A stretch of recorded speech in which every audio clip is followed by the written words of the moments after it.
कक्षा 11 के लिए। रामदास सुत सूरदास ने जन्म रुनकता में पाया, गुरु वल्लभ उपदेश ग्रहण कर कृष्ण भक्ति सागर लहराया।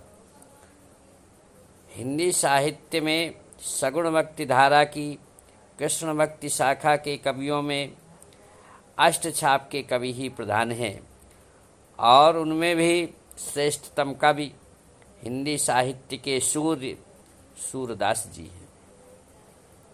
हिंदी साहित्य के अन्य कवियों की भांति सूर्य की जन्मतिथि भी संदिग्ध है। सूर्य का जीवन वृत्त अभी तक शोध का कार्य बना हुआ है।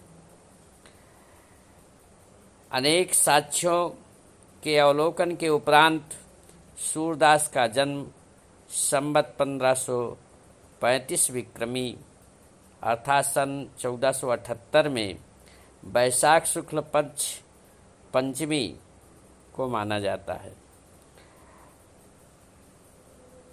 आगरा से मथुरा जाने वाली रोड या सड़क पर स्थित रुनकता नामक गांव में इनका जन्म हुआ था।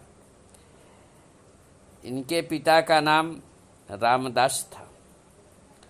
कुछ विद्वान सूर्य का जन्म स्थान सीही को मानते हैं, परंतु अधिक से अधिक विद्वानों का मत है कि उनका जन्म रुनकता में ही हुआ था। कहा जाता है कि सूर्य जन्मांध थे।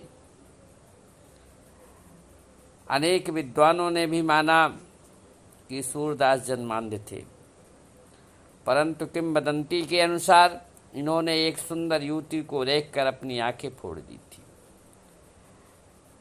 और एक मत यह भी है कि एक बार सूरदास जंगल में जा रहे थे। वर्षा ऋतु थी, घना जंगल था। ये रास्ते में जा रहे थे तो वहाँ पर एक कुआं था और कुएं में गिर जाते और 7 दिन तक पुकारते रहते हैं कि मुझे बचाओ, मुझे बचाओ। तब 7वें दिन श्री कृष्ण स्वयं सूरदास को कुएं से बाहर निकालते हैं, ऐसा कहा जाता है। तब सूरदास ने कहा कि हे प्रभु, आप मुझे वरदान दें कि मेरे आँखों में हमेशा आप ही बसे रहें, आपके अतिरिक्त संसार की कोई भी वस्तु मुझे दिखाई न दे। और श्री कृष्ण ने तथास्तु कहा। तब से उन्हें श्री कृष्ण के अतिरिक्त कुछ भी दिखाई नहीं देता। उस एक बार अपने पिता की अनुमति प्राप्त कर यमुना के तट पर गौ घाट पर ये रहने लगे थे।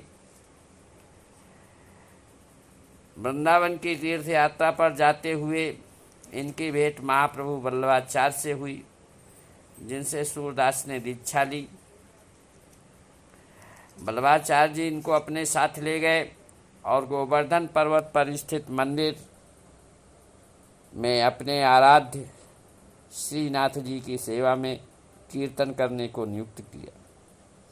कहा जाता है कि सूरदास नित्य नया पद बनाकर और एक तारे पर गाकर भगवान की स्तुति किया करते थे।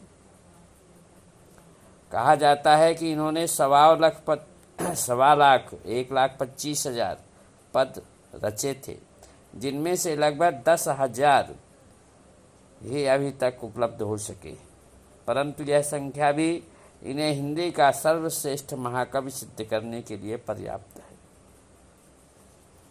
सूरदास जी को अपने अंतिम समय का आभास हो गया था।